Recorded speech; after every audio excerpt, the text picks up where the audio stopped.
तुमचं नाव सांगा. मंजुळा राजू जाधव, गाव कुठलं?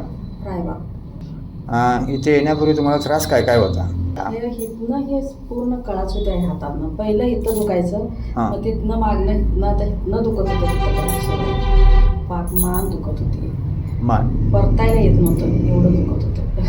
म्हणजे तुम्ही म्हटलं की हात इकडं. होय, इकडे येत नव्हता असं हात असं उचलून घ्यायला लागत होतं रात्रीला. दिवसभर कामात काय वाटायचं नाही, पण रात्रीला लई दुखत होतं.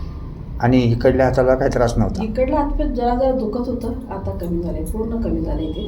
आता तुम्हाला कमरेचा पण त्रास होता? कारण कमरेचा त्रास पाकच कमी झालाय. ते किती दुखत होतं तुम्हाला? ते लई दुखत होतं. ते नाही म्हटलं तर 10-15 वर्षाचं तर होतं ते. 10-15 वर्षापासून ते कमरेचा त्रास होता? कमरेचा त्रास होता ते. मानेचा त्रास कधीपासून होता?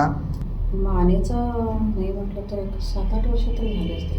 म्हणजे 7-8 वर्षापासून तुम्हाला मानेचा त्रास आहे? त्रास होता, दाखवत होतो, गोळ्या खाईत होतो, तसंच कधी तरी. आणि कमरेचा त्रास 10-15 वर्षापूर्वीपासून आहे. आता हे दोन्ही त्रास इथं आल्यानंतर काय शिल्लक आहे त्याच्यामधलं? काय बी नाही. एकदम क्लिअर. एकदम क्लिअर झालं. कंबर दुखत नाही, मान दुखत नाही, हातातल्या कळ्या बंद झाल्या. नाही होय.